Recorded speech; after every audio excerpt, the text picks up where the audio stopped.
கத்திரிக்காய் புளிக்குழம்புப்பா. 4 ஸ்பூன் எண்ணெய் ஊற்றுங்க. நல்லா காயட்டும். இன்னைக்கு அன்னி சமையலில் எண்ணெய் கத்திரிக்காய் புளிக்குழம்பு. வெந்தயம், கடுகு,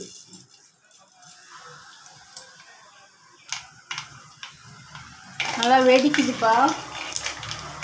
பழகின மண்சட்டியில் தான் தாளிக்கணும், இல்லைன்னா வேறு இதில் தாளித்து தான் ஊற்றணும். கொஞ்சம் வெள்ளைப்பூடு, பட்டை மிளகா,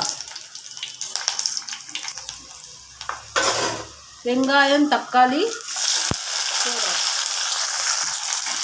வெங்காயம், தக்காளி, வெள்ளைப்பூடு, பச்சை மிளகா ரெண்டுமே போடுறோம். புளிக்குழம்புனா இதுக்குலாம் ஒரு டேஸ்ட் இருக்கும், ஒவ்வொன்றுக்கும் ஒவ்வொரு டேஸ்ட்டு. அது மண்சட்டி கத்திரிக்காய் புளிக்குழம்பு அன்னி சமையல். கொஞ்சம் உப்பு. இப்போ சீக்கிரம் வதங்கும். நல்லா வதங்கிடுச்சு பார்க்க. வதங்கவும் இந்த நேரத்தில் நம்ம நறுக்கி வச்ச கத்திரிக்காவை போடணும். இது ஈஸியான மெத்தடில் உங்களுக்கு சொல்லித்தரேன். சமையலே தெரியாது, எங்களுக்கு சமைக்க தெரியாது அப்படின்னு சொல்கிறவங்களுக்கு இது நல்லா எண்ணெயிலே வேகணும். பலபலன்னு இருக்கா, மூடி வைங்க.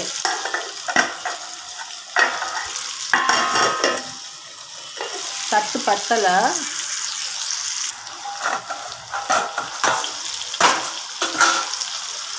இப்போ நல்லா பிரட்டிடுங்க. நம்ம ஈயச்சட்டி சில்வர் சட்டியில் தொடுற மாதிரி இந்த மண் சட்டியை தொட்டுறக்கூடாது.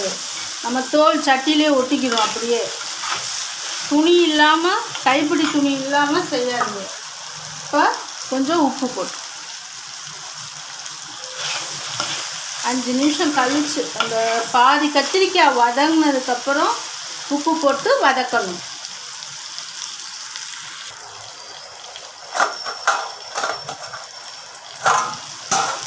கத்திரிக்காய் நல்லா வெந்துருச்சுப்பா அரைவாசி.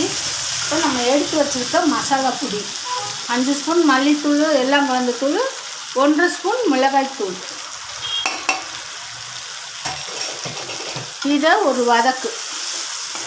அடுப்பை சிம்மில் வச்சுக்கோங்க. ஏன்னா சட்டி மண்சட்டி, அதிலே சூடு இருக்கும். கையை மட்டும் வச்சு தொட்டுறக்கூடாது.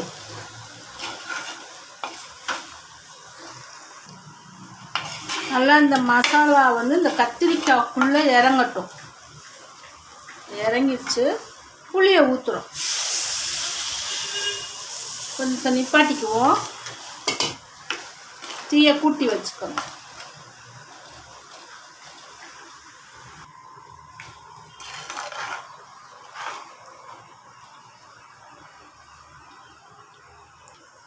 நல்லாயிருக்கு. இந்த புளியே போதும்.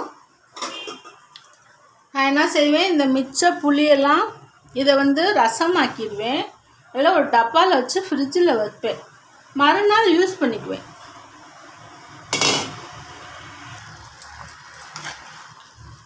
இப்போ சலங்க கொதி, நல்லா சலங்க கொதி கொதிக்குதா. கத்திரிக்காய் வறுவல் குழம்பு மாதிரி அப்படியே ஒரு சொட்டு சாதத்தில் போட்டு சாப்பிட்டாலும் அவ்வளோ ருசியாக இருக்கணும். அதுதான் கத்திரிக்காய் புளிக்குழம்புங்கிறது. இப்போ கொதிக்குது நல்லா. இந்த நேரம் நம்ம கொஞ்சம் தேங்காய் போட்டாலும் போடலாம், போடலைனாலும் இல்லை. ஆனால் நான் கொஞ்சம் போடுவேன்ப்பா, அதுதான் நெஞ்ச கறிக்காமல் இருக்கும். போட்டு கொஞ்சம் தண்ணி விட்டுருக்கேன். நல்லா கொதிக்கட்டும். இன்னும் கொதிக்கணும். இப்போ கத்திரிக்காய் வெந்துருச்சான்னு அமுங்கி பார்க்கணும். இந்த அமுங்குனா அப்படி வெந்துருச்சு. சலங்க கொதி வந்துருச்சா. இப்போ ஜிம்மில் வைப்போம். நம்ம ஊற்றின எண்ணெய் வெளியேறணும். இப்போ எண்ணெய் நல்லா நம்ம ஊற்றின எண்ணெய் பூரா வருதா? வெளியில் மழை இருட்டிக்கிட்டு இருக்குப்பா. ஒரு மழை பேஞ்சு விட்டுருச்சு, அடுத்த மழைக்கு ரெடி ஆகுது வானம். இப்போ கருவேப்பிலைய போட்டுக்கணும். அவ்வளோதான், குழம்பு ரெடி ஆயிடுச்சு. 4 நாள் ஆனாலும் இந்த குழம்பு கெட்டு போகாது. நம்ம எங்கேனாலும் வெளியூர் போகிறோம், டூர் போகிறோம்னா தைரியமாக இதை வச்சு நம்ம பாட்டிலில் டப்பாவில் வச்சு கொண்டுட்டு போகலாம். டூர் போனோம்னா இதை கொண்டுட்டு போகலாம். லைக் பண்ணுங்கப்பா, ஷேர் பண்ணுங்கள், சப்ஸ்கிரைப் பண்ணுங்கள். நல்லா இருக்கா பார்த்து சொல்லுங்கள். எண்ணெய் கத்திரிக்காய் புளிக்குழம்பு.